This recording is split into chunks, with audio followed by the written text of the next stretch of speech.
Hey there, folks. Welcome to our cozy nook of tales and adventures. Today, like every episode, we're unlocking the doors of imagination to explore new worlds, meet fascinating characters, and experience unique emotions. I promise to take you on an unforgettable journey through the power of words. So get comfy, grab your favorite drink, snuggle into that perfect spot, and get ready to lose yourself in a new story. Leave the outside world behind for a while and dive with me into the depths of storytelling. If you enjoy our content and want to support the channel, consider hitting the subscribe button and giving the video a thumbs up. Now, without further ado, let's dive into today's story.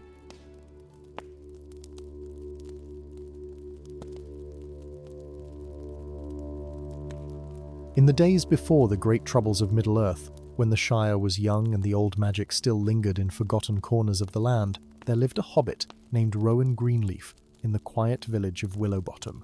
This settlement lay nestled in a gentle valley where the Thistle Brook wound its way through fields of golden barley and meadows thick with clover, and where the evening mists would gather like soft wool around the rounded doors of the hobbit holes that dotted the hillsides. Rowan was known throughout Willowbottom, and indeed across much of the East Farthing, as the finest gardener of his generation. His hands, it was said, held a touch of the old earth magic, for whatever he planted would grow with a vigour and beauty that other hobbits could only marvel at and envy. His tomatoes grew round and red as summer sunsets. His cabbages sprouted leaves so tender and sweet that even the children would eat them without complaint, and his flowers bloomed in such profusion that their fragrance would drift on the breeze and bring smiles to the faces of hobbits working in fields half a league away. Yet for all his skill and the respect it brought him, Rowan carried a quiet sadness in his heart. His beloved wife, Marigold, had passed into the west some 3 years before, taken by a fever that even the best herbs and the wisdom of the village healer could not cure. She had been a gardener too, perhaps even more gifted than Rowan himself, and together they had tended the most beautiful garden in all the Shire. After her passing, Rowan had continued their work, pouring his grief and his love into the soil, speaking to the plants as he once had spoken to her, finding solace in the patient rhythm of the seasons. The other hobbits of Willowbottom watched him with sympathy and concern. His friends would invite him to the Green Mushroom Inn for a pint and a pipe, but more often than not he would decline, preferring to spend his evenings alone among his plants, watching the sun set over his garden while the crickets began their evening songs. His daughter, Lily, who had married and moved to Hobbiton, would visit when she could, bringing her young children to see their grandfather, and these visits would bring light back to Rowan's eyes for a time. But when they departed, the shadows would return, settling over him like the evening mists that gathered in the valley. It was on a particularly warm evening in late summer, when the air hung heavy with the scent of ripening apples and the last roses of the season, that Rowan's life took a turn toward wonder and mystery. He had been working late in his garden, as was his custom, tying up the sagging branches of his plum trees and pulling the few weeds that dared intrude upon his carefully tended beds. The sun had long since dipped below the western hills, and the first stars were beginning to appear in the deepening blue of the sky. As he prepared to return to his hobbit hole for a simple supper of bread and cheese, something caught his eye. At the very edge of his property, where his garden bordered the old thornwood, there was a faint, silvery glow, so subtle that at first he thought it might be merely a trick of the fading light, or perhaps a reflection of the rising moon. But as he watched, the glow seemed to pulse gently, growing slightly brighter and then dimmer, like the breathing of some living thing. Curiosity overcame his weariness, and Rowan made his way across his garden toward the mysterious light. His path took him past the neat rows of bean poles and the trellises heavy with late-blooming sweet peas, through the herb garden where lavender and rosemary released their fragrance as his passing disturbed their leaves, and finally to the very boundary of his land, where a low stone wall marked the division between his cultivated paradise and the wild tangle of the thornwood beyond. The glow, he now saw, was coming from just on the other side of the wall, within the edge of the forest itself. In all his years living in this place, Rowan had never ventured far into the thornwood. It was not precisely forbidden, but the older hobbits spoke of it with a certain wariness, saying that it was a remnant of the elder days, when the trees had been planted by those who were not hobbits, and who had worked purposes that respectable folk need not concern themselves with. Strange things were said to happen in the thornwood. Lights that danced between the trees, voices that called in languages no hobbit understood, and paths that would appear and disappear according to their own mysterious logic. But Rowan's curiosity was stronger than his caution, strengthened perhaps by the loneliness that had made him care less for ordinary prudence. He climbed over the low wall, his sturdy hobbit feet finding purchase easily on the ancient stones, and stepped into the shadows beneath the trees. The undergrowth was thick here, brambles and wild roses growing in tangled profusion, but there was a narrow path, barely visible in the gathering darkness, that led in the direction of the silvery glow.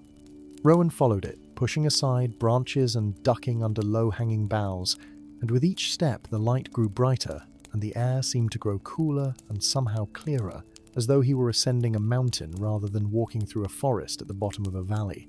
After perhaps 20 paces, the path opened suddenly into a small clearing, and Rowan stopped in his tracks, his breath catching in his throat at the sight before him.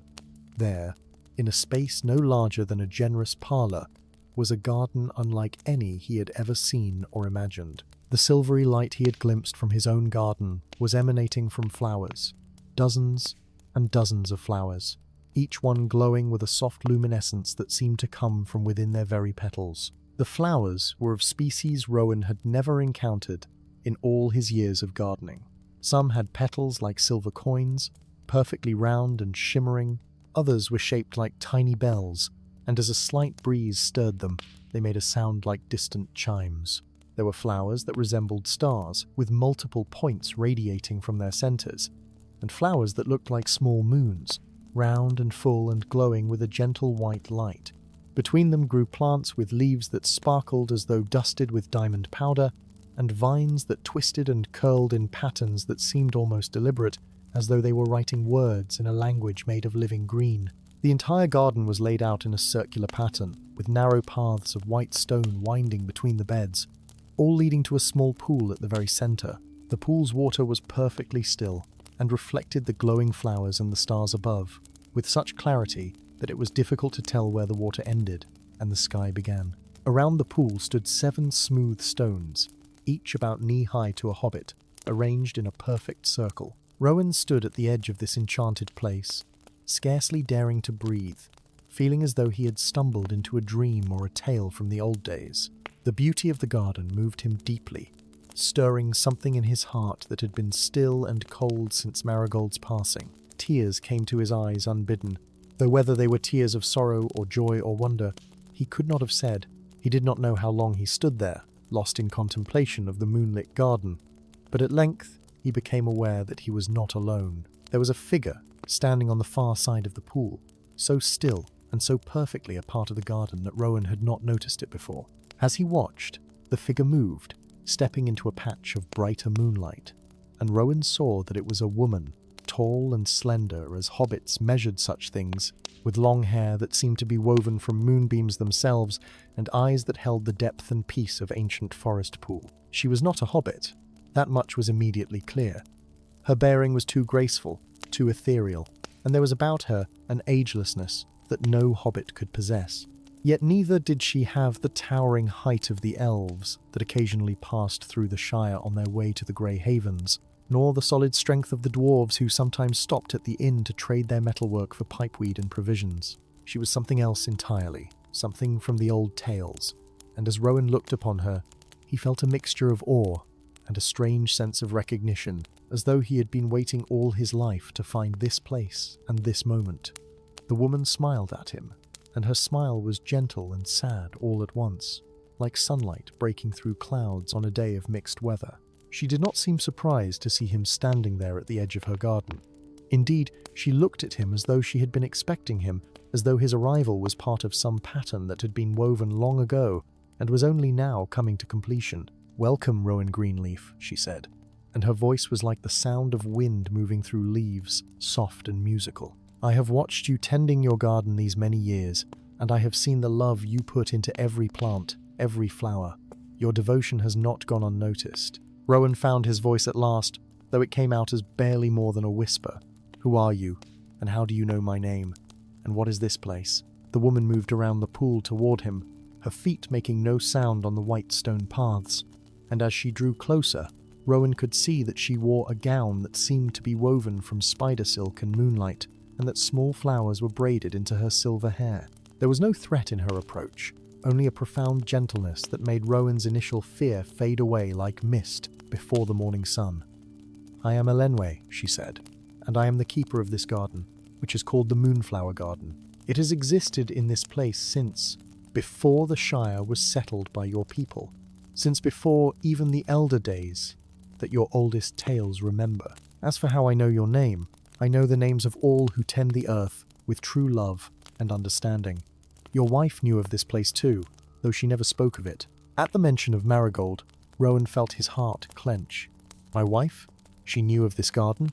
Elenwe nodded slowly. "She came here once, many years ago, when she was but a young hobbit lass, scarcely more than a child. She wandered into the thornwood while gathering wildflowers, and found her way to this clearing. I showed her the moonflowers and taught her some of their secrets, small magics of growing and nurturing that she carried back to the world of hobbits. It was her touch, learned here, that made her such a remarkable gardener. And it was her love, shared with you, that made your garden together the wonder that it became." Rowan felt tears streaming down his cheeks now, making tracks through the dust that had settled on his face from his evening's work. "All these years, and she never told me. She kept the secret, as I asked her to," Elenwe said gently. "The Moonflower Garden is not for all to know. It reveals itself only to those whose hearts are open and whose hands serve the growing things with pure devotion. Your wife understood this, and she honored the trust I placed in her." The keeper of the garden gestured to the glowing flowers around them. "These moonflowers are not of the ordinary world, Rowan. They are remnants of an older magic. Seeds brought from the uttermost west in the first age of the world, and planted here as a remembrance and a promise. They bloom only by moonlight, and their light brings peace to troubled hearts and healing to those who grieve. Your wife drew strength from them when her own mother passed, and she wished that one day you too might find this place when you had need of its comfort." Rowan looked around at the luminous garden with new understanding. The beauty that had first captured his attention now seemed to speak directly to the aching void in his heart. "Is that why I found it tonight? Because I needed comfort?" Elenwe smiled again. "Grief has its own seasons, just as gardens do. Your grief has been like a long winter, necessary but cold. Now it is time for spring to come again, time for new growth. The moonflowers called to you tonight, because your heart was finally ready to hear them, ready to begin healing." She reached down and plucked one of the silver-petaled flowers, its glow intensifying for a moment in her hand before settling back to its gentle luminescence. She held it out to Rowan. "Take this," she said. "Plant it in your garden, in the place where you and Marigold worked together most often. Water it with tears if you must, but also with hope. Tend it as you tend all your plants, with love and patience. It will grow in the world of sunlight as well as moonlight, though its glow will be visible only to those who have known true sorrow and true love." Rowan reached out with trembling hands and took the flower from her. It was surprisingly solid in his grasp, not the insubstantial thing of dream he had half expected, and it pulsed with a gentle warmth that spread up his arms and into his chest, settling near his heart like an ember on a cold night. "What will it do?" he asked. "It will remind you," Elenwe said, "that beauty can grow even from sorrow, that light can shine even in darkness, and that love, once truly given, never entirely fades. It will be a bridge between what was and what is yet to come, a living symbol of the bond you shared with Marigold, and the life that still stretches before you." Rowan looked down at the flower in his hands, watching the soft silver light play across his weathered fingers. "But I do not want to forget her," he said softly. "I do not want to let her go." The keeper of the garden placed a gentle hand on his shoulder. "You will never forget her, Rowan, nor should you. But there is a difference between remembering and remaining frozen in the moment of loss. This flower will help you carry your love for her forward, not as a weight that holds you back, but as a light that illuminates your path. She would want you to live fully, to find joy again in the work you love, to welcome the laughter of your grandchildren without the shadow of grief always between you and happiness." Around them, the moonflowers seemed to glow a bit brighter, and a gentle breeze stirred the air, carrying with it a fragrance that was achingly familiar. Rowan realized with a start that it was Marigold's scent, the particular combination of lavender and honey and fresh earth that had always clung to her after a day in the garden. For just a moment, he could almost feel her presence beside him, could almost hear her voice telling him that it was all right, that he should accept this gift and let himself heal. "I will plant it," he said at last, his voice steady despite the tears, "and I will tend it as I have tended nothing else. Thank you, Elenwe. Thank you for this gift, and for watching over Marigold all those years ago." The keeper of the garden inclined her head. "You are welcome in this place whenever you have need, Rowan Greenleaf. The path will reveal itself to you when your heart calls for peace. But now, you should return to your home and rest. Tomorrow, you will plant your moonflower, and in the days that follow, you will begin to find your way back to the light." Rowan made his way back through the thornwood, clutching the moonflower carefully against his chest. The path that had seemed so narrow and difficult to navigate on his way in now appeared wider and clearer, as though the forest itself was easing his passage home. The silver glow of the flower illuminated his way, casting gentle shadows among the trees and making the brambles seem less threatening, almost welcoming. Above him, through gaps in the canopy, the stars shone with unusual brightness, and somewhere in the distance, a nightingale sang a melody so sweet it seemed to echo the song in Rowan's own heart. When he climbed back over the low stone wall into his own garden, everything looked different, though nothing had changed. The familiar rows of vegetables, the flowering borders, the fruit trees heavy with late summer bounty, all were exactly as he had left them. Yet they seemed to glow with their own subtle light now, as though the moonflower in his hands had awakened him to a beauty that had been there all along but which his grief-dimmed eyes had been unable to perceive. He carried the moonflower into his hobbit hole, setting it carefully in a bowl of water on the kitchen table while he prepared for bed. The flower's gentle radiance filled the room, transforming the simple, homely space into something almost magical. Rowan found himself moving quietly, reverently, as though in the presence of something sacred. He washed his face and hands, changed into his nightshirt, and sat for a long while at the table, simply gazing at the flower and thinking about all that had transpired. Sleep, when it finally came, was deeper and more peaceful than any Rowan had known since Marigold's passing. He dreamed of gardens, not the sad, memory-haunted landscapes that had troubled his nights for 3 long years, but bright, joyful places where flowers bloomed in impossible profusion, and where he and Marigold walked hand in hand, laughing together as they had in the early days of their marriage. In the dream, she turned to him and smiled, and though she spoke no words, he understood that she was happy, that she wanted him to be happy too, and that the love they had shared was a gift meant to enrich his life, not imprison it in sorrow. He woke with the dawn, feeling more rested than he had in years. The moonflower still glowed softly in its bowl, though its light was fainter now in the presence of the morning sun streaming through the round windows of his hobbit hole. Rowan rose, dressed quickly, and after a simple breakfast of porridge and honey, he took the flower outside to plant it. The question of where to plant it had been answered by Elenwe's instructions. There was a particular corner of the garden, just beside the old oak tree, where he and Marigold had spent countless hours working together. It was there that they had planted their first rosebush as newlyweds. There that they had cultivated the herbs they both loved. There that they had sat on summer evenings, watching the sunset and planning the next season's plantings. Since Marigold's death, Rowan had largely avoided that spot, the memories it held being too painful to face. Now he approached it with determination, carrying the moonflower and a small spade. The earth in that corner had grown somewhat wild in his neglect, though not entirely untended. Some of the herbs that Marigold had planted still grew there, self-seeding and spreading according to their nature. Rosemary and thyme sent up their aromatic shoots, and a patch of chamomile had established itself, its small white flowers nodding in the morning breeze. Rowan knelt on the soft grass and began to prepare a space for the moonflower. As his hands worked the soil, breaking up the earth and mixing in some of the rich compost he kept in a pile behind his tool shed, he felt something within himself beginning to break up and mix as well.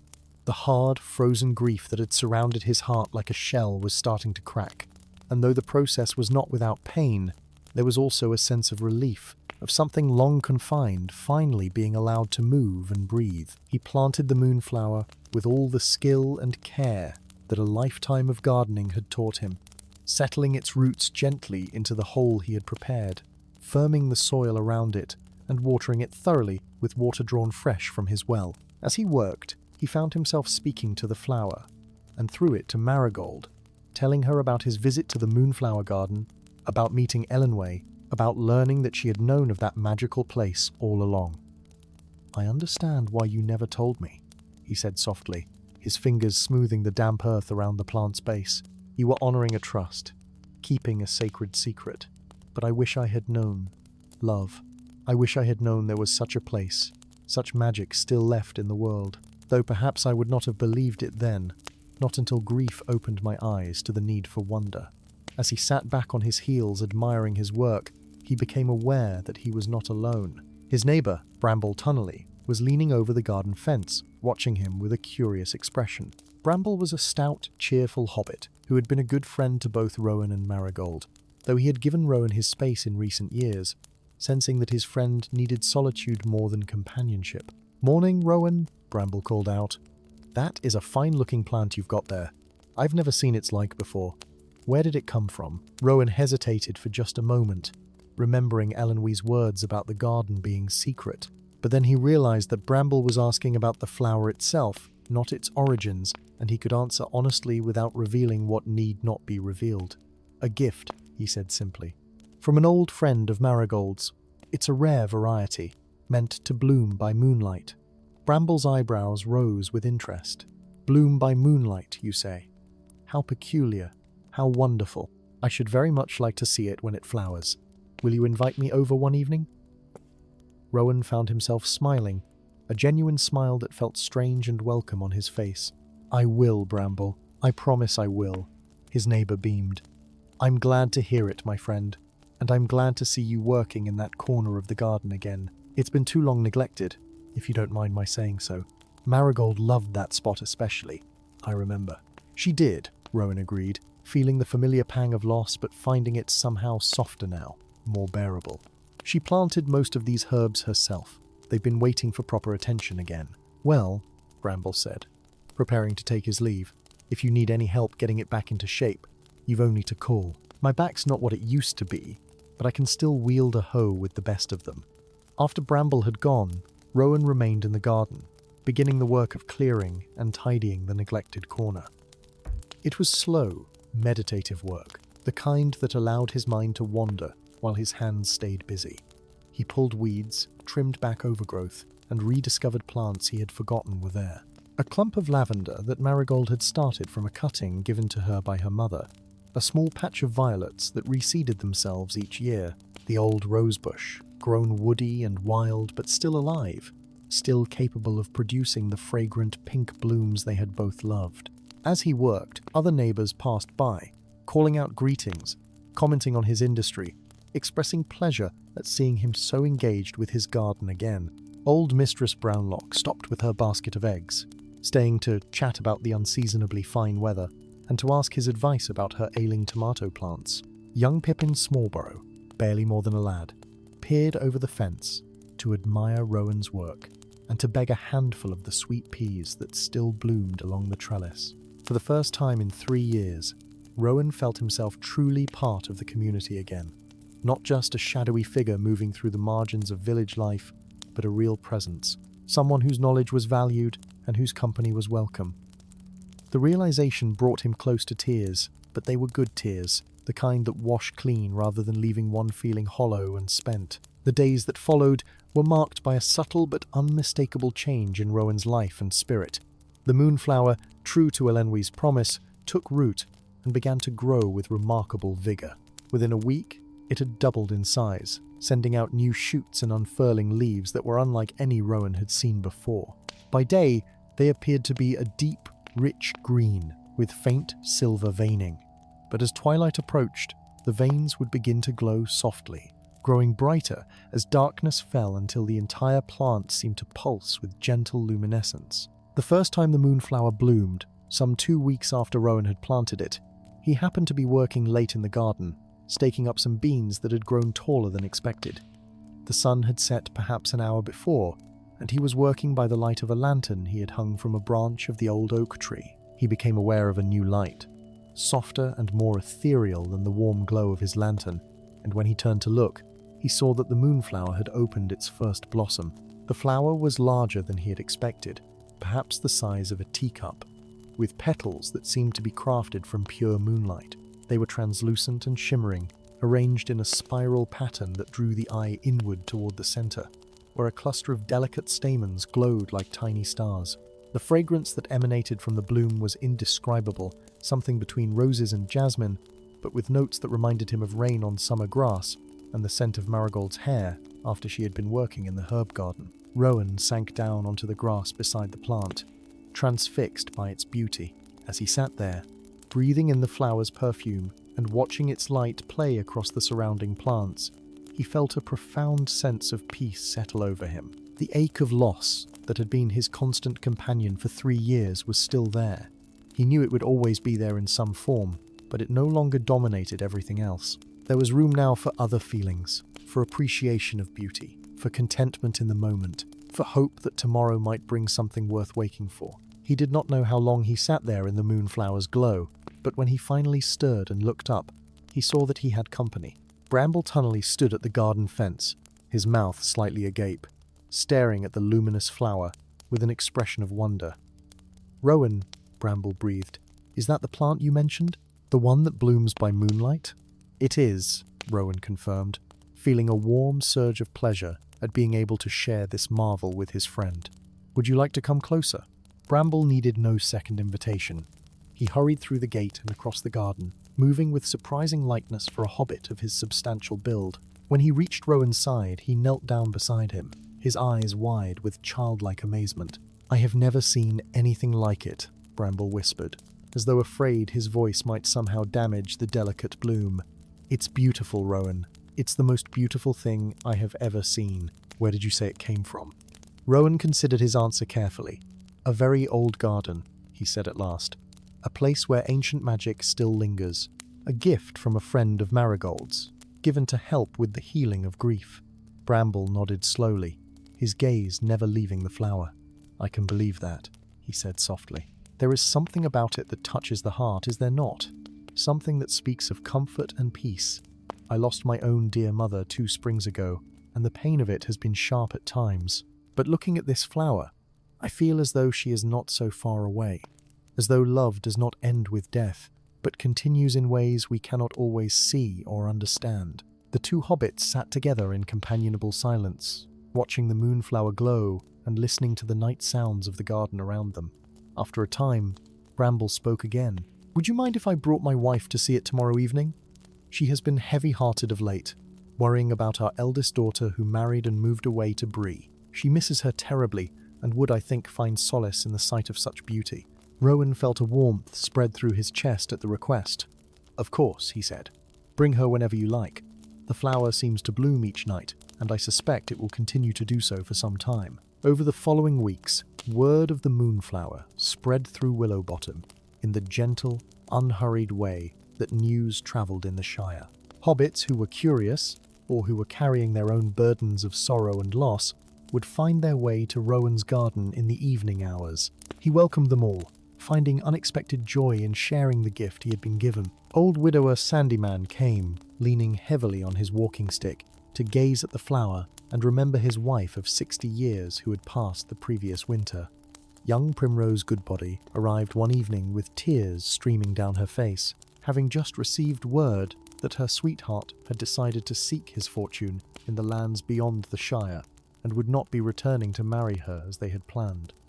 A family from the next village over made the journey after losing their youngest child to an accident, and they sat in Rowan's garden for hours, finding in the moonflower's glow a measure of the peace that had eluded them in the months since their tragedy. Rowan discovered that in comforting others, in sharing the moonflower's magic with those who needed it, his own healing deepened and accelerated. He began to tend his entire garden with renewed purpose, not just as a way to fill the empty hours, but as a genuine expression of the love of growing things that had always been his greatest gift. The vegetables he harvested were more abundant than ever, and he found himself distributing them freely among his neighbours, particularly those who were struggling or in need. His daughter Lily, on one of her regular visits from Hobbiton, noticed the change in him immediately.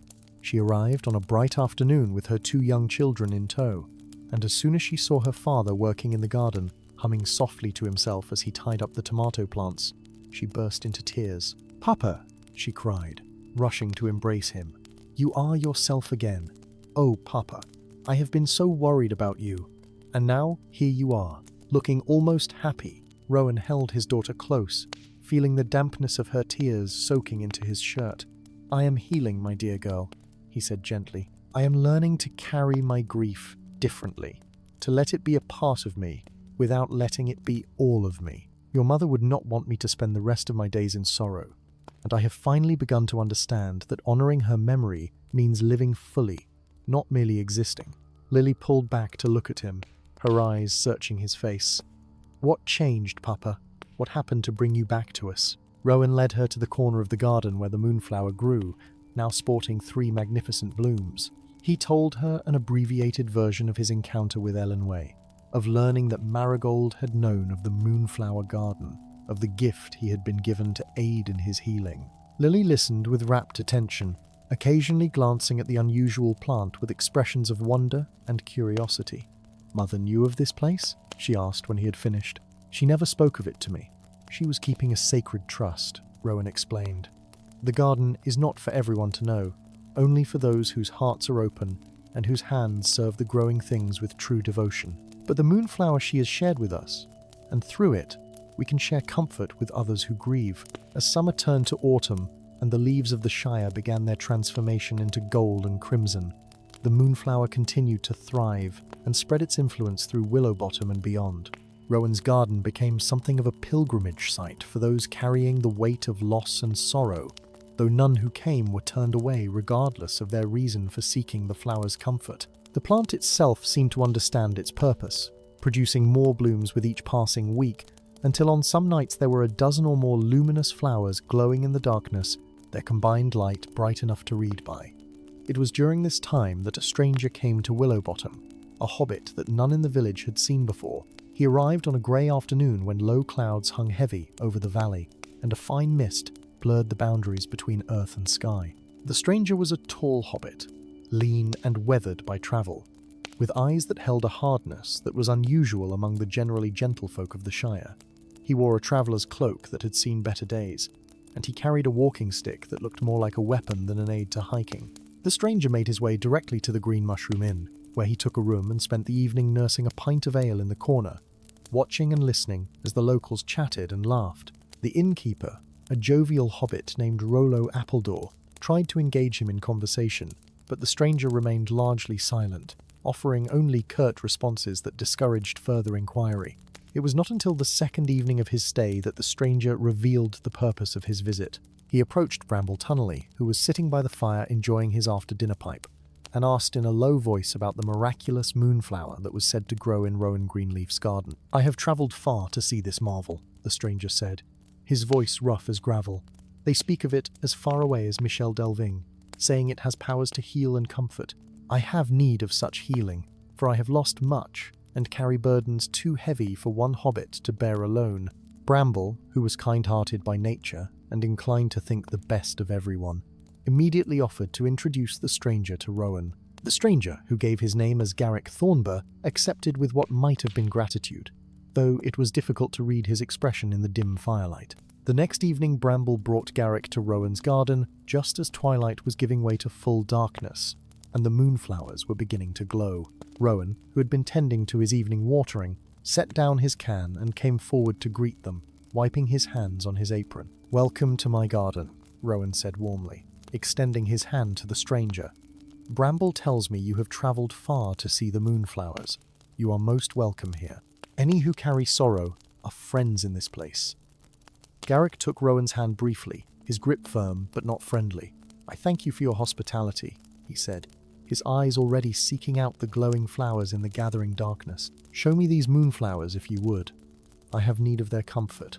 There was something in the way Garrick spoke, something in the set of his jaw and the intensity of his gaze, that made Rowan uneasy. Nevertheless, he led the stranger to the corner of the garden where the moonflowers grew, now sporting nearly 20 blooms that filled the area with their gentle silver light. Garrick stood before the flowers for a long moment, his face unreadable. Then, to Rowan's surprise and dismay, he reached out and grasped one of the blooms, as though to pluck it from its stem. "Please do not," Rowan said quickly, stepping forward. The flowers must remain rooted. Their power comes from being part of the living plant connected to the earth. To pluck them would destroy their magic and bring only wilting and death. Garrick's hand hesitated, then withdrew. His eyes, when they met Rowan's, were cold. What good are flowers that cannot be taken away? What use is comfort that exists only in one place?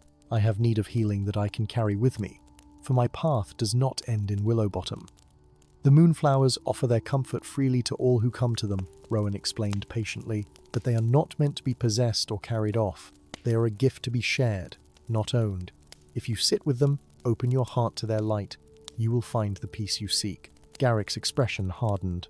You speak of sharing and giving freely, yet you keep this marvel to yourself, planted in your own garden where you control who may see it and when. Is that not a form of ownership? Rowan felt a flush of anger at the accusation, but he kept his voice calm. The moonflowers were given to me as a gift to help with my own healing, and I have shared them with everyone who has asked. No one has been turned away, but I am their caretaker, their guardian, and I will not allow them to be harmed or exploited. Bramble, sensing the tension in the air, stepped forward with his usual good humor. Come now, friend Garrick, he said. Surely you can spare an evening to sit and let the flowers work their magic. I myself have found great comfort here, and I am certain you will as well if you give it a chance. But Garrick was not mollified. He looked from the moonflowers to Rowan and back again, and something dark moved behind his eyes. I have no time for sitting and waiting, he said curtly.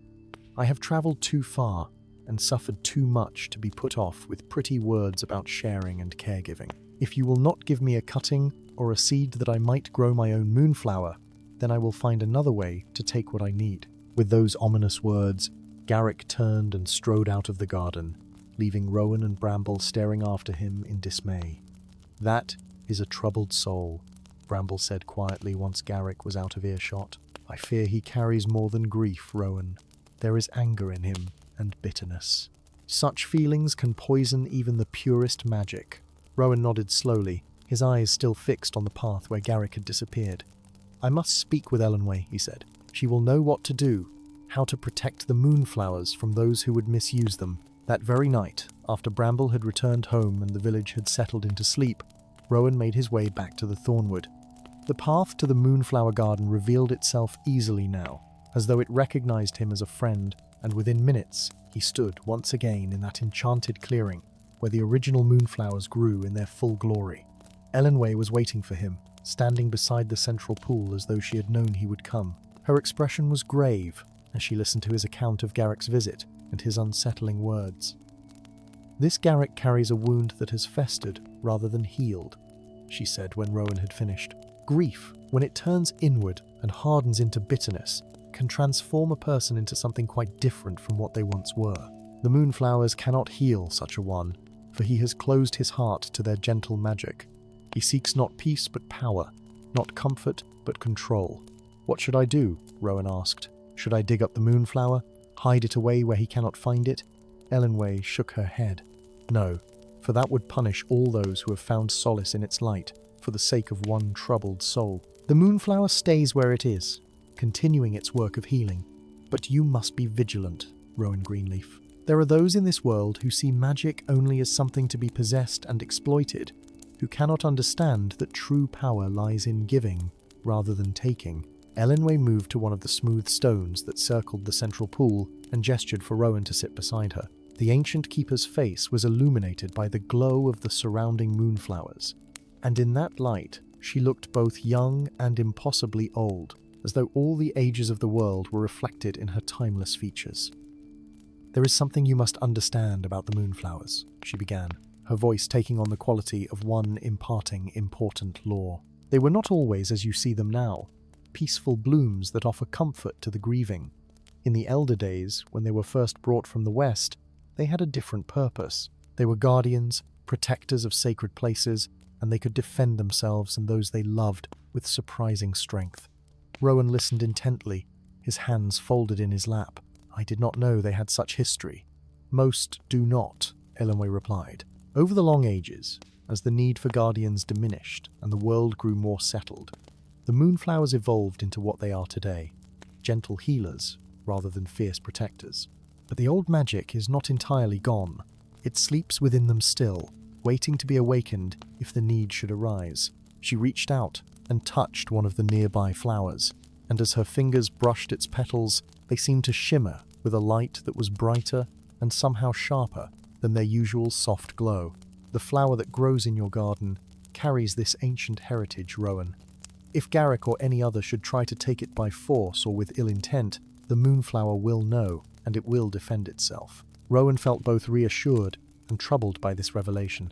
I do not wish for anyone to be harmed, even one who comes with selfish purposes. Is there no way to turn Garrick from his dark path, to help him find true healing? Ellenway's expression softened with something that might have been sadness. Some hearts must choose their own way, Rowan. You can offer the path to healing, show the way to peace, but you cannot force one to walk it. Garrick's wounds run deep, and until he is willing to face them honestly, without trying to grasp at easy solutions or external power, he will remain trapped in his bitterness. The most you can do is protect the gift you have been given, and continue to share it with those who come in true need. The keeper of the garden rose and walked to the edge of the pool, gazing into its mirror-still surface. There is another thing you should know, she said. The moonflower in your garden will soon produce seeds. When it does, you must gather them carefully and plant them in other places, other gardens where they might bring comfort to those who cannot travel to Willowbottom. The magic wishes to spread, to reach more hearts, but it must be done with wisdom and care. Not every soil will nurture them, and not every gardener has the touch needed to help them thrive. How will I know where to plant them? Rowan asked. You will know, Ellenway assured him. The moonflowers themselves will guide you, and those who are meant to receive them will be made known to you. Trust in the magic, Rowan, and trust in your own heart. You have proven yourself a worthy guardian. Rowan returned home in the small hours before dawn, his mind full of all that Ellenway had told him. The village was still and silent, with only the occasional hoot of an owl or rustle of some small creature in the undergrowth to break the peaceful quiet. When he reached his garden, he stood for a moment beside the moonflower, studying it with new understanding. In the darkness just before dawn, when the moon had set and the stars were beginning to fade, the flowers glowed with particular brilliance, as though gathering their strength for the day ahead. The next few days passed without incident. Garrick remained at the Green Mushroom Inn, keeping largely to himself and venturing out only occasionally to walk through the village. Rowan would sometimes see him from a distance, standing at the edge of properties, watching the comings and goings of the hobbits with an intensity that was unsettling. Several times, Rowan caught sight of him near the boundary of his own garden, though Garrick never entered or attempted to approach the moonflower again. Other visitors continued to come in the evenings, drawn by word of the moonflower's healing power. Rowan welcomed them all, finding in their company and their stories a deepening sense of purpose. An elderly hobbit named Fosco Burrows arrived one evening, his face lined with the weight of many sorrows. He had outlived his wife, his children, and most of his friends, and he came to the moonflowers seeking not comfort for any one loss, but for the accumulated grief of a long life, lived through joy and tragedy alike. Rowan sat with Fosco in the moonflower's glow, and the old hobbit spoke of his life, of the loves he had known and lost, of the small triumphs and the great sorrows, of the regrets that haunted him, and the memories that sustained him. As he talked, tears ran down his weathered cheeks, but they were clean tears, healing tears, and when he finally rose to leave some hours later, his step was lighter, and his face more peaceful than when he had arrived. "Thank you, Master Greenleaf," Fosco said, gripping Rowan's hand with surprising strength. "I have been carrying my griefs like stones in a sack, and tonight I have been able to set some of them down at last. Your flowers, they have a magic that goes beyond mere comfort. They help one see that grief and love are two sides of the same coin, that we sorrow because we have loved, and that the sorrow is therefore a kind of treasure in itself." Rowan was moved by the old hobbit's words, and after Fosco had gone, he sat alone in the garden, reflecting on all that had transpired since that fateful evening when he had first glimpsed the silver glow in the thornwood. He had been transformed by the moonflower's magic, not in some dramatic or visible way, but in the quiet spaces of his heart where grief had given way to acceptance, where sorrow had made room for joy, and where the memory of love had become not a burden, but a blessing. It was on the fourth night after his warning from Ellenway that Garrick made his move. Rowan had retired to his hobbit hole for the evening, leaving the garden to the moonflowers and the gentle creatures of the night. He was sitting by his fire, reading an old book of herb lore that had belonged to Marigold, when he heard a sound from outside, a soft rustling followed by a muffled curse. Rowan set down his book and moved quietly to the window. By the light of the moon and the glow of the moonflowers themselves, he could see a figure in his garden, moving stealthily toward the corner where the magical plant grew. It was Garrick, and in his hand he carried a spade. Rowan's first instinct was to rush outside and confront the intruder, but something made him pause. He remembered Ellenwee's words about the moonflowers being able to defend themselves, and he decided to watch and wait, trusting in the ancient magic to handle this threat in its own way. Garrick approached the moonflower with the caution of one who knows he is doing wrong. He knelt beside the plant and began to dig, working quickly but carefully, clearly intending to remove the entire plant, roots and all, so that he might transplant it elsewhere. The moonflowers continued to glow, their light neither dimming nor brightening, seeming almost to watch the thief with patient curiosity. It was when Garrick's spade bit deep into the soil near the plant's main root that the change occurred. The moonflower's glow suddenly intensified, becoming almost blindingly bright, and the temperature in the garden seemed to drop precipitously. Garrick cried out and stumbled backward, dropping his spade, as vines from the moonflower plant began to move of their own accord, writhing and twisting like living serpents. The vines did not strike at Garrick or harm him, but they formed a barrier around the plant, weaving together into an impenetrable wall of living green that glowed with silvery light. More remarkable still, the flowers themselves began to sing, a high, clear sound that was not quite music and not quite speech, but something between the two. The song was mournful and beautiful, speaking of ancient sorrows and the long patience of growing things, of roots that delved deep into darkness and blooms that reached toward light, of the cycles of death and renewal that governed all living things. Garrick covered his ears against the sound, his face contorted with something that might have been pain or fury, or both. He scrambled backward, away from the moonflower and its protective vines, and as he did so, he began to weep. Not the gentle, cleansing tears that Rowan had seen from those who came to the moonflowers seeking comfort, but harsh, racking sobs that seemed torn from the very depths of his being. Rowan could watch no longer. He hurried out into the garden, his concern for the troubled stranger overcoming his anger at the attempted theft. He found Garrick sitting on the ground some distance from the moonflower, his arms wrapped around his knees, his whole body shaking with the violence of his grief. The moonflower's protective barrier remained in place, their vines still woven together, their song continuing its haunting melody. But as Rowan approached Garrick, the sound softened, becoming gentler, more like a lullaby than a warning. Garrick looked up as Rowan drew near, and in the moonlight, his face was wet with tears and twisted with anguish.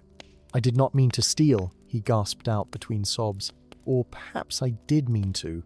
I no longer know my own heart. I only know that I am in such pain, such terrible pain, and I thought if I could possess the magic, control it, bend it to my will, then perhaps I could escape this torment." Rowan sat down beside him on the damp grass, keeping a respectful distance, but close enough that Garrick would know he was not alone.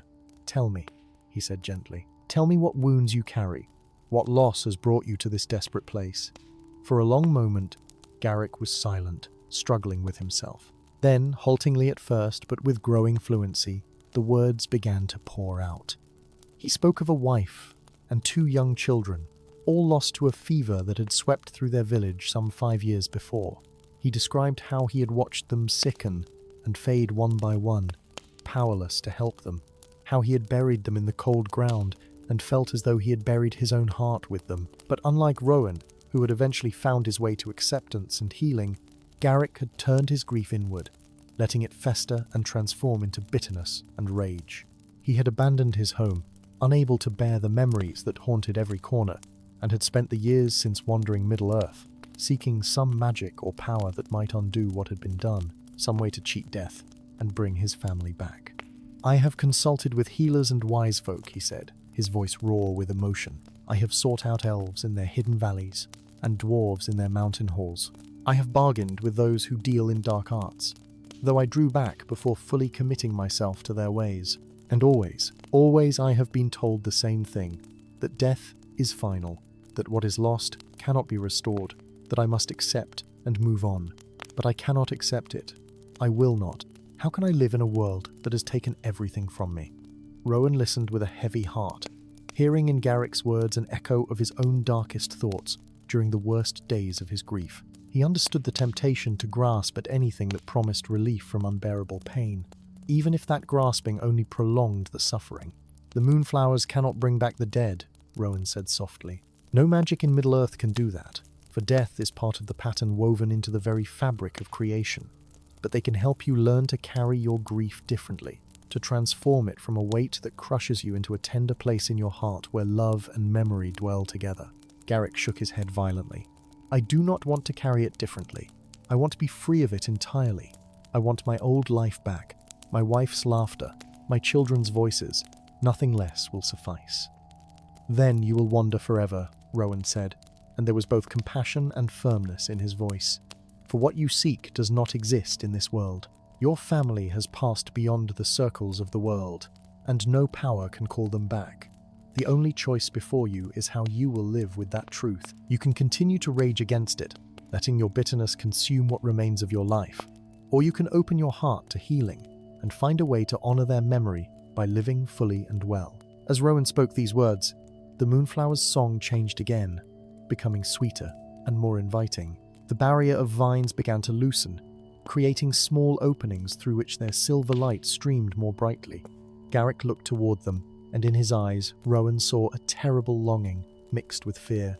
"I am afraid," Garrick whispered. "If I let go of my grief, if I stop fighting and accept what has happened, then I fear I will lose them completely. My rage and my pain are all I have left of them, the only proof that they mattered, that our life together was real and precious."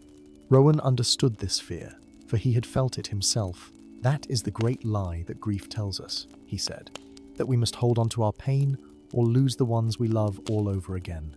But the truth, Garrick, is that love does not need grief to sustain it. Memory does not require suffering to remain vivid and real. You can remember your wife's laughter without the ache in your chest. You can treasure the memory of your children without the crushing weight of loss. The moonflowers can teach you this, if you will let them." Slowly, hesitantly, Garrick rose to his feet. He took a step toward the moonflowers, then another. The vines parted before him, creating a path, and the flowers' song rose in gentle encouragement. When he was within arm's reach of the glowing blooms, he sank to his knees and reached out with trembling hands, not to pluck or possess, but simply to touch with reverence and need. The moment his fingers brushed the nearest flower's petals, something shifted in the air around them. The temperature, which had dropped so precipitously when Garrick tried to steal the plant, now grew warm and comfortable. The moonflower's light intensified, flowing over Garrick like water, and he gasped as though feeling something he had not felt in years. Rowan watched as the magic worked upon the troubled stranger. Garrick's face, which had been hard and closed, began to soften. His shoulders, which had been held rigid with tension, began to relax. And most remarkably, his expression of desperate grasping gave way to one of peaceful release, like a man who has been holding his breath underwater, finally breaking the surface and drawing in sweet air. For nearly an hour, Garrick knelt there in the moonflower's embrace, not speaking, barely moving, simply receiving what they offered. Rowan sat nearby, keeping vigil, ready to offer support if needed, but knowing that this was Garrick's journey and his alone to make. Above them, the stars wheeled slowly across the sky, and the night deepened toward that still, sacred time just before dawn, when the veil between past and present seems thinnest. At last, Garrick stirred. He pulled his hands back from the moonflower and sat back on his heels, looking dazed but somehow lighter, as though a great burden had been lifted from his shoulders. When he turned to face Rowan, his eyes were clearer than they had been, and though traces of sorrow remained in his expression, the hard edge of bitterness was gone. "I saw them," he said, his voice full of wonder. "In the flower's light, I saw my wife and my children, not as they were in their final days of suffering, but as they were in our happiest moments. I saw my wife on our wedding day, radiant with joy. I saw my son taking his first steps, laughing as he stumbled into my arms. I saw my daughter picking wildflowers in the meadow, her hair shining in the sunlight. They were so real, so vivid, and they were happy. They were at peace. And somehow, I knew that they wanted me to be at peace as well. Rowan felt tears prickling at his own eyes as he listened to Garrick speak. He understood the profound gift that the moonflowers had given this troubled stranger, for he had received a similar gift himself in the weeks since planting the magical bloom, the ability to remember with joy rather than only with pain, to hold the past tenderly without being imprisoned by it. This was perhaps the greatest healing of all. "You are welcome to return whenever you need the moonflowers' comfort," Rowan said. "They are here for all who grieve, all who seek peace. You need not wander alone anymore, Garrick." The other hobbit nodded, wiping his eyes with the back of his hand. "I thank you, Master Greenleaf, for your kindness, and for not turning me away when I came with such dark intentions. I am ashamed of what I tried to do, of the selfishness and desperation that drove me to attempt theft from one who has been nothing but generous." "We all stumble in our grief," Rowan replied. "I myself have walked paths I am not proud of in the years since Marigold passed. What matters is that you found your way here, that you opened your heart to the healing that was offered. The rest is forgiven and forgotten." As the first light of dawn began to paint the eastern sky in shades of rose and gold, the moonflower's glow began to fade, dimming slowly until they appeared as ordinary blooms might appear in the growing daylight. The protective vines that had woven themselves into a barrier relaxed and returned to their normal growth patterns, and the song that had filled the air fell silent. But the magic remained, subtle and profound, woven into the very essence of the garden. Garrick rose stiffly to his feet, his joints protesting after the long night spent kneeling on the damp ground. He looked around at Rowan's garden with new eyes, seeing not just the moonflower but all the plants that grew there with such obvious care and devotion. The neat rows of vegetables, the flowering borders, the herb beds with their fragrant leaves, all spoke of a love that had survived loss and found new expression in the patient work of cultivation. "You have created something beautiful here," Garrick said, "something that honors both the past and the present. I can see your wife's touch in every corner, and I can see your own devotion in the way everything is tended. This garden is a living memorial, is it not?" Rowan nodded, looking around at his life's work with fresh appreciation. "It is. When Marigold died, I thought the garden would die with her, that I could never continue our work alone. But the plants needed tending, and the tending needed me. And slowly, I discovered that working in the soil, nurturing growth, watching seeds transform into flowers and fruit, all of this connected me to her, in a way that was life-giving rather than life-draining. I had a garden once," Garrick said quietly. "My wife loved growing herbs and flowers. After she died, I could not bear to look at it. I let it go wild, and when I finally left that place, it was nothing but weeds and thorns. I wonder now if that was a mistake, if tending it might have helped me as your garden has helped you."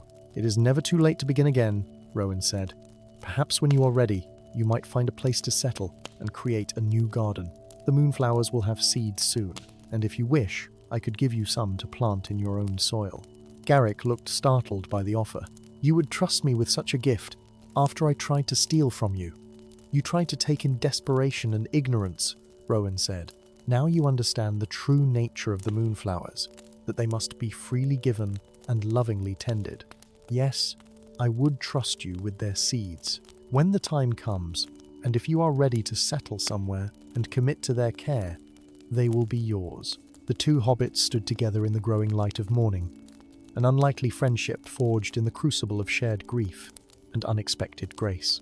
Around them, the village of Willowbottom was beginning to wake, smoke rising from chimneys as hobbits started their breakfast fires, doors opening as early risers stepped out to greet the new day. Garrick took his leave shortly thereafter, returning to the Green Mushroom Inn for what remained of the night.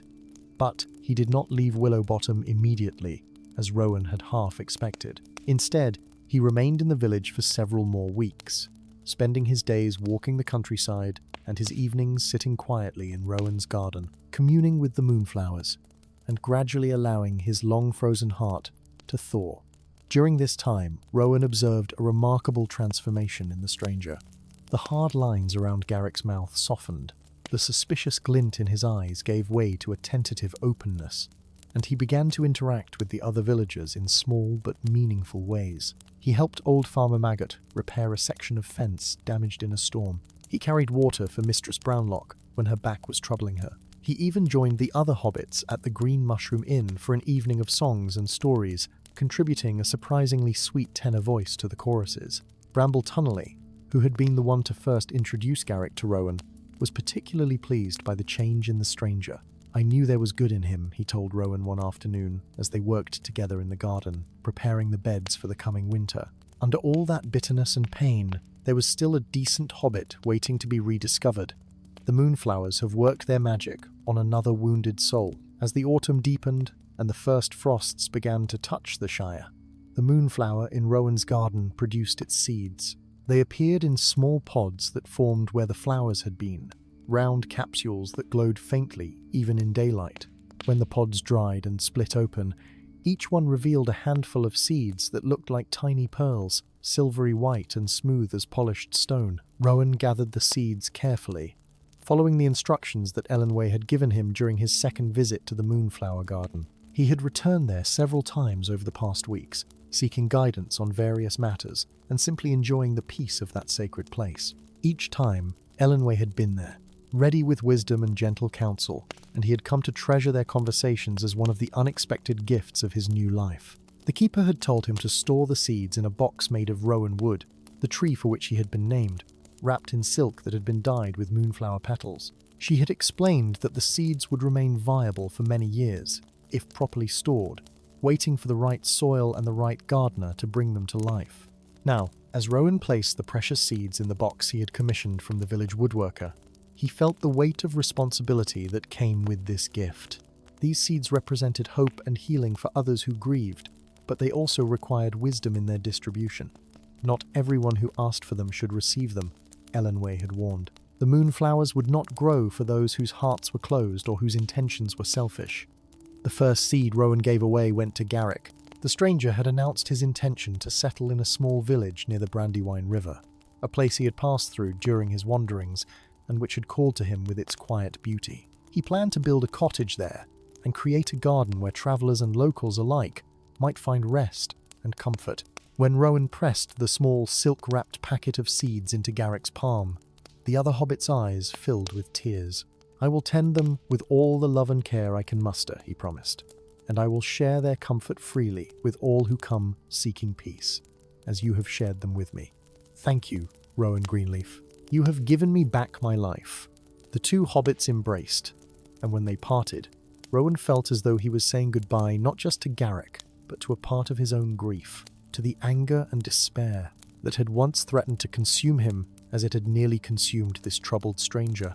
Over the following months, as winter settled over the Shire with its blanket of snow and frost, Rowan distributed more of the moonflower seeds to those who had been called to receive them. He gave seeds to his daughter Lily, who planted them in her garden in Hobbiton, creating a place of solace for her own friends and neighbours, who carried griefs both great and small. He sent seeds with a travelling merchant to a village in the South Farthing where a terrible fire had claimed several lives and left many families mourning.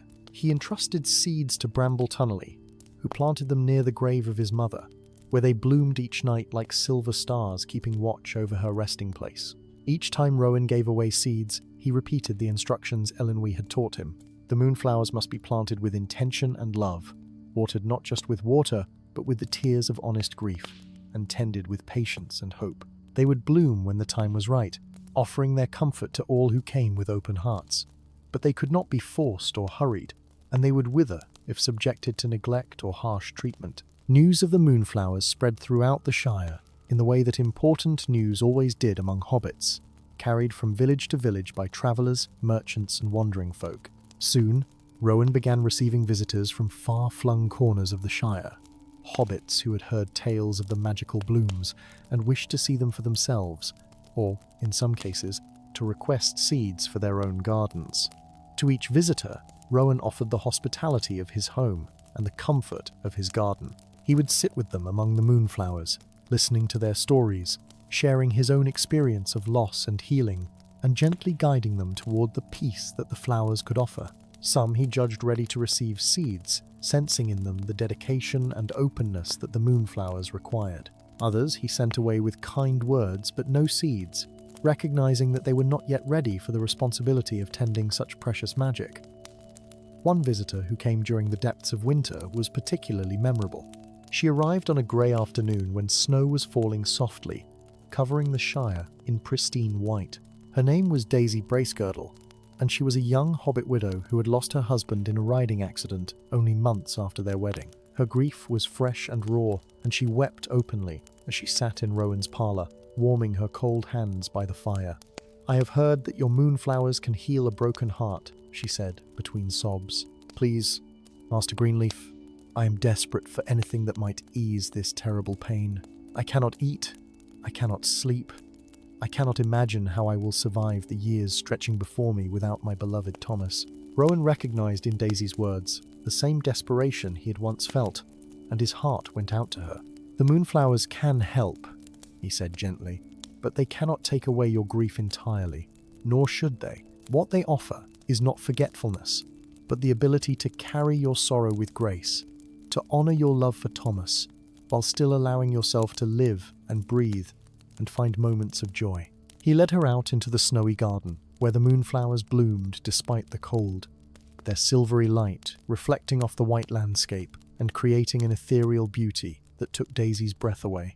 She sank down in the snow beside the plants, heedless of the cold, and reached out to touch their glowing petals with trembling fingers. For hours Daisy remained there, and Rowan brought her blankets to ward off the chill and hot tea to warm her from within. As night fell and the moonflower's glow intensified, he watched as her face gradually transformed, the tight mask of anguish giving way to something softer and more open. When she finally rose, stiff and cold but somehow lighter, she embraced Rowan with gratitude. "I felt him," she whispered. "In the flower's light, I felt Thomas near me, and I understood that he would not want me to destroy myself with grief. He would want me to remember the joy we shared, and to carry it forward into whatever life remains to me. The moonflowers have shown me that it is possible to honour the dead by living well." Rowan gave Daisy seeds to take home with her, along with careful instructions for their planting and care. As he watched her disappear down the snowy lane, her step noticeably lighter than when she had arrived, he felt a deep satisfaction. This was the work the moonflowers were meant to do, this gentle transformation of grief from a crushing burden into a tender remembrance. As winter gave way to spring, the moonflower in Rowan's garden continued to thrive and produce new seed. The plant had grown larger over the months, spreading to fill much of the corner where it had been planted, and on some nights it produced as many as 30 blooms, their combined light bright enough to illuminate the entire garden. The other moonflowers that had been planted from Rowan's seeds were also beginning to bloom in their various locations throughout the Shire, creating a network of healing light that spread comfort far and wide. It was during this time of renewal and growth that Rowan received an unexpected visitor. One warm spring evening, as he was working in the garden, preparing the soil for the season's planting, he looked up to find Elenway standing at his gate. It was the first time the keeper of the moonflower garden had come to him rather than he to her, and he knew immediately that her visit signified something important.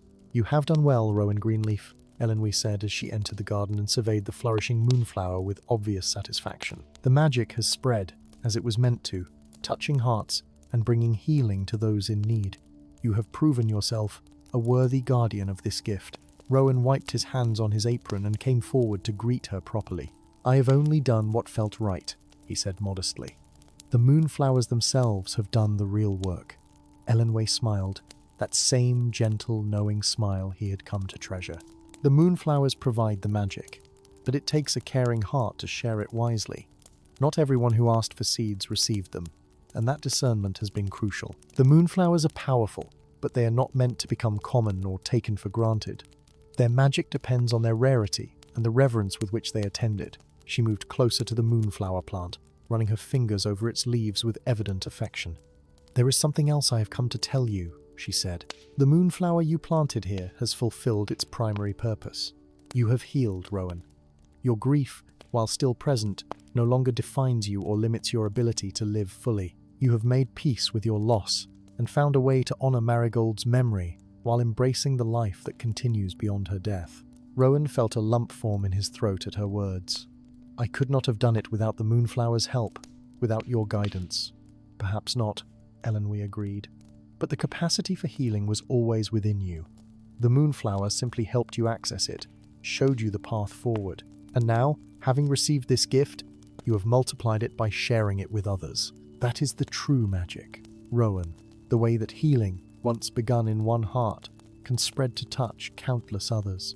She turned to face him fully, and in her ancient eyes he saw both wisdom and warmth. The time has come for you to take the next step in your journey. The moonflower will continue to bloom here, and you will continue to share its comfort and its seeds with those who need them. But you must also allow yourself to live fully in other ways, to welcome new friendships, new joys, perhaps even new love, if it should come to you. Marigold would want this for you. She told me so herself, all those years ago when she first visited the moonflower garden as a young lass. Rowan felt tears streaming down his face, but they were peaceful tears, tears of release and acceptance. "I know she would," he said softly. "I have known it in my heart for some time now, though I was afraid to acknowledge it, afraid it would mean betraying her memory. Love does not diminish by being shared or multiplied," Elenwe said with gentle firmness. "Your love for Marigold remains whole and true, a treasure that nothing can tarnish or take away. But the heart has room for more than one love, more than one joy. To open yourself to new possibilities is not betrayal, but a testament to the capacity for love that Marigold helped nurture in you during your years together." After Elenwe departed, leaving Rowan with much to ponder, he found himself looking at his life with fresh eyes. The garden that had been his refuge and his work of remembrance now appeared as something more, a living bridge between past and future, between sorrow and joy, between what was lost and what might yet be found. In the weeks that followed, Rowan began to engage more fully with the life of Willowbottom. He accepted invitations to dine with neighbours, joined the other hobbits for evenings at the Green Mushroom Inn, and even agreed to serve on the village council, where his wisdom and experience could benefit the community. He laughed more often, sang more freely, and allowed himself to take pleasure in simple things, without the shadow of guilt that had once accompanied any moment of happiness. It was during one of these evenings at the inn that he first truly noticed Primrose Goodbody in a new light. She was the hobbit lass who had come to his garden months before, heartbroken over the sweetheart who had left for distant lands. Time and the moonflower's gentle magic had healed her wounded heart, and she had emerged from her sorrow with a grace and strength that Rowan found admirable. She was perhaps 20 years his junior, still young by hobbit standards, with kind eyes and a ready smile that seemed to light up the dimly lit common room. They began to spend time together, at first accidentally, and then with growing intentionality. Primrose would stop by Rowan's garden in the afternoons, ostensibly to admire the flowers or seek advice about her own small plot, but their conversations would stretch for hours, ranging over every topic imaginable. They discovered shared interests in herb lore, a mutual love of old songs and stories, and a compatibility of temperament that made their time together feel easy and natural. Rowan was careful not to rush, mindful of his own heart's journey, and respectful of Primrose's recent sorrows. But gradually, sweetly, something new began to bloom between them, as natural and inevitable as the moonflowers that opened each evening in his garden. When they finally acknowledged their growing affection for one another, it was with the blessing of the entire village, who had watched their courtship with approving eyes and hopeful hearts.